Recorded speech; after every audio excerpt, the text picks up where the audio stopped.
Test dibujo de familia. Las personas tienden a expresar en sus dibujos, a veces en forma bastante inconsciente, una visión de sí mismos, tal como son o tal como les gustaría ser. E. Hammer. En la primera mitad del siglo XX se implementó el dibujo como una técnica para explorar el psiquismo. Maurice Porot, psiquiatra francés, fue el creador del test de familia en 1952, el cual se basa en la técnica del dibujo libre. El test específicamente solicita a la persona que dibuje a su familia, posibilitando la libre expresión de sentimientos hacia los miembros familiares y la ubicación de la persona en su medio doméstico. Louis Corman, psiquiatra francés, propuso para el 1961 una modificación del test original de Porot, ya que él solicitaba el dibujo de una familia que la persona imaginara. Posteriormente efectuaba un interrogatorio como una forma de explorar conflictos y afectos ligados a la relación con los familiares. Entre las pruebas para niños, el test de dibujo de familia tiene un gran valor diagnóstico. Con ellas se pueden conocer las dificultades de adaptación al medio familiar, los conflictos edípicos y de rivalidad fraterna. Además de los aspectos emocionales, refleja el desarrollo intelectual del niño. Hay que remarcar que la prueba de la familia se utiliza más para evaluar aspectos emocionales en el niño que aquellos del desarrollo intelectual y de maduración. En estudios realizados en México, Rosa Corpan en 1984 considera que en la práctica clínica con niños pequeños es más adecuado usar la consigna "dibuja a tu familia". Esto lo fundamenta en el supuesto de que el niño es un sujeto en formación en el que la represión es menor, no se defiende como el adulto y por tanto se proyecta abiertamente. El utilizar la consigna "dibuja a una familia" se presta a que dibuje su ideal. Fundamentos de la prueba.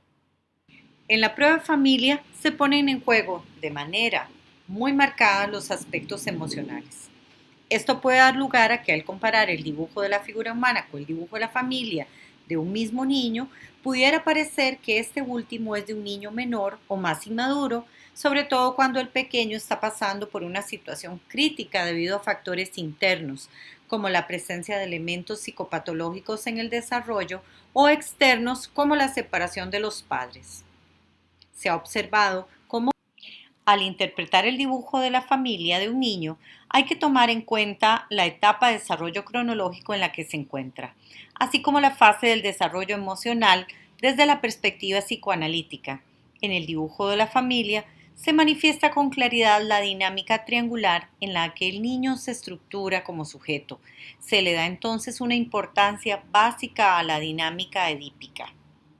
Otro aspecto relevante en la interpretación del dibujo de la familia es tomar en cuenta el enfoque estructural sobre la familia de Minuchin, quien postula que esta es una estructura que constituye un sistema abierto. La familia funciona como una totalidad. La conducta de cada individuo está relacionada con la de los otros miembros y depende de ellos. Aplicación de la prueba. De acuerdo a Corman, la prueba del dibujo de la familia se realiza de la siguiente manera. Se le da una hoja blanca al niño o a la niña y un lápiz del número 2. Es importante destacar que la hoja debe colocarse en forma horizontal. Si al realizar el dibujo el niño la gira, debe respetarse su decisión.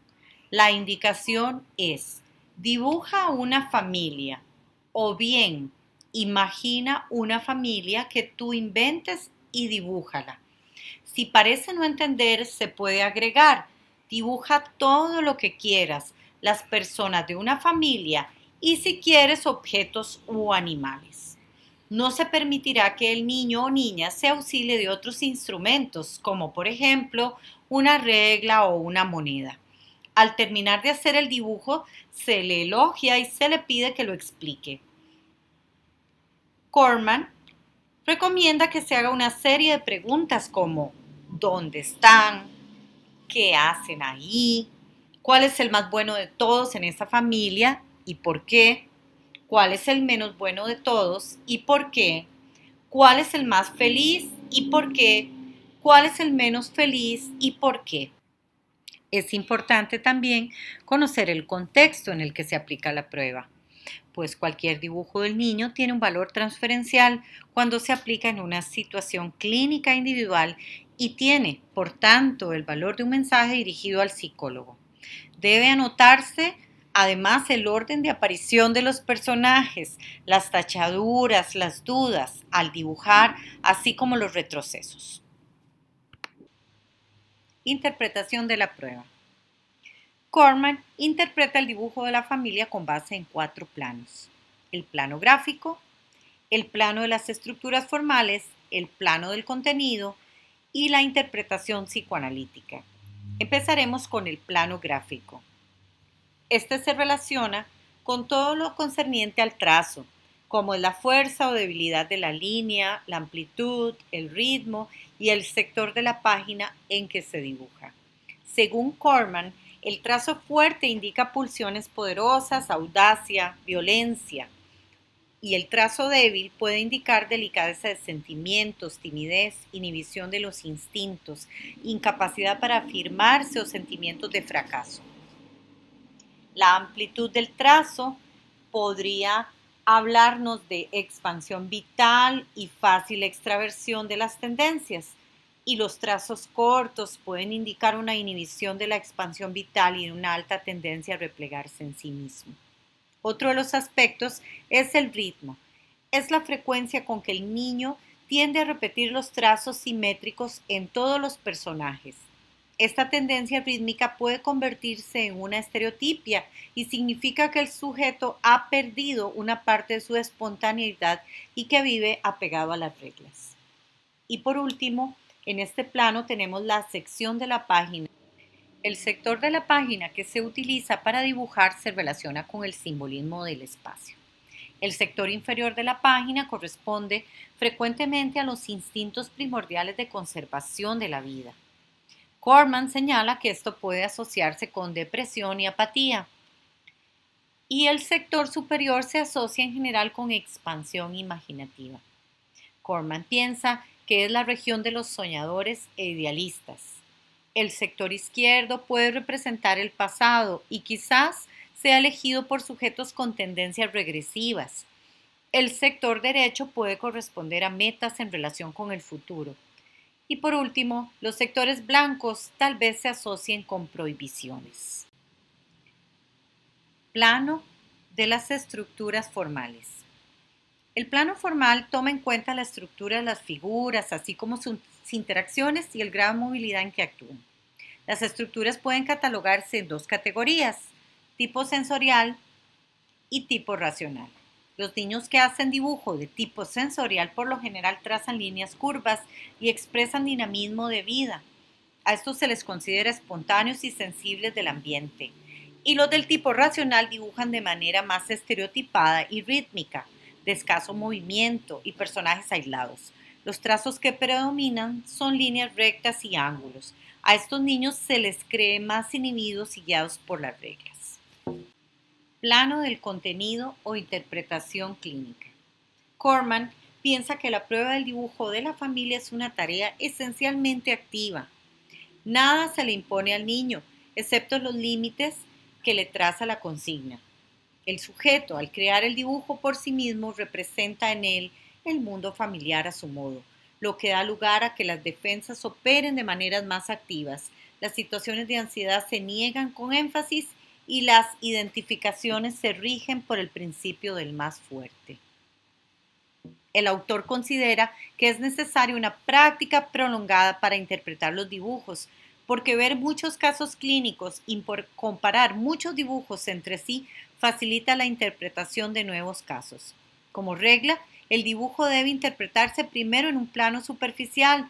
Por ejemplo, si el niño no dibuja a algún miembro de la familia, es necesario preguntar si está ausente o ha muerto. El dibujo siempre debe compararse con la familia real. Es importante observar qué personaje se valora más en el dibujo, pues este es al que el niño le presta mayor atención. Asimismo, también es necesario tomar en consideración cuál se devalúa o se suprime. Si el menor omite en su dibujo a alguno de sus hermanos, es posible que esto se deba a una rivalidad importante con él. Esto pudiera ser el generador de trastornos graves de adaptación a la vida familiar, aunque también tal vez omitir a ese miembro de la familia corresponda únicamente al deseo pasajero de tener más atención del núcleo familiar y la adaptación del niño siga siendo buena. Debe tenerse cuidado al interpretar la familia que el niño dibuja, cuando la consigna que se le da es dibuja a una familia, sobre todo en niños pequeños que no poseen un super yo estructurado. Interpretación psicoanalítica. Corman considera que en la mayoría de los dibujos que los niños hacen acerca de su familia no se representa a la familia real de manera objetiva, sino que se producen alteraciones más o menos importantes a través de las cuales se manifiestan los sentimientos íntimos del sujeto. Frente al dibujo de una familia, habrá que preguntarse siempre ante todo en qué nivel, superficial o profundo, se sitúa la proyección. Otro aspecto que puede investigarse en el dibujo es el tipo de defensas que usa el niño ante las diversas fuentes de angustia mencionadas anteriormente. Prueba cinética del dibujo de la familia. En el año de 1972, Burns y Kaufman presentan una versión modificada llamada Prueba cinética del dibujo de la familia. Aquí la consigna que se utiliza es: haz un dibujo de cada persona de tu familia, incluyéndote a ti mismo haciendo algo. Trata de hacer personas completas, no dibujos animados ni figuras de palitos. Recuerda que debes dibujar a cada uno haciendo algún tipo de actividad. Burns y Kaufman utilizan varios criterios para analizar el dibujo de la familia. En estos se incluyen los estilos, que son en compartimiento, que se refiere al grado de aislamiento del niño con respecto a su familia, que se manifiesta al dibujarlos con la inclusión de elementos divisores como rayas o cuadros. Y la presencia o ausencia de base para alguno de los personajes o la totalidad de ellos como indicador de inestabilidad familiar, ya sea porque las figuras están en el aire o por la presencia de una base exagerada que mostraría sobrecompensación. Actividades. Estas se refieren a las acciones que realizan los diversos miembros de la familia. Por ejemplo, la madre. Aquí se puede tomar en cuenta el tipo de actividad más común en la que el niño dibuja a su madre. Se observa, por ejemplo, que si la dibuja cocinando, indica que ella puede proveer las necesidades orales del niño. Si la presenta limpiando, indicaría una madre compulsiva, más interesada en la casa que en los que viven en ella. Mostrarla planchando aludiría a una madre sobreprotectora que se preocupa por dar cariño y calor a sus hijos. Dibujar al padre en actividades hogareñas como leer el periódico, jugar con los niños o arreglar cosas en la casa serían indicadores de relaciones normales, así como dibujarlo dirigiéndose hacia el trabajo sería más bien un indicador de un padre ausente que no se integra al grupo familiar. Presentarlo en actividades como cortar el pasto hablaría de un padre agresivo y castigador. La rivalidad se manifiesta generalmente entre los hermanos, al dibujarlos tirándose cosas como carritos, avioncitos, bolas, podría ser un indicador de celos excesivos. El mérito más importante de estos autores está en la inclusión del movimiento y no en su sistema de interpretación. Caso clínico. Presentamos a continuación el dibujo de una niña de 7 años. Esta niña tiene una capacidad intelectual normal, tiene un CI de 102. En el test de la familia quiso pintar primero la casa. Se le indicó que no era necesario, pero que podía pintarla si así lo creía conveniente. Y luego siguió con la madre, ella misma y el padre en último lugar. La necesidad de dibujar la casa primero e incluir a su familia dentro puede ser signo del deseo o necesidad de retener o mantener unidos físicamente a sus padres. Por otro lado, la niña afirma que en el dibujo la más feliz es la mamá y la más triste la niña. ¿El motivo? Según ella es que no tiene amigos, ya que se porta mal pese a que en el cole le va bien. Puede observarse los brazos cortos, casi inexistentes en las diferentes figuras humanas. Se trata de un indicador de problemas en el área de la relación social. También de retraimiento o inseguridad. Las piernas, en cambio, son largas, lo que se asocia a necesidad de estabilidad, seguridad y firmeza. También ganas de crecer y hacerse grande. Es importante enfatizar que las interpretaciones que se hacen de estos dibujos se deben corroborar, contrastar con otras pruebas de evaluación a los niños y las niñas, porque aunque es una herramienta muy útil en el trabajo, no pueden emplearse de manera aislada.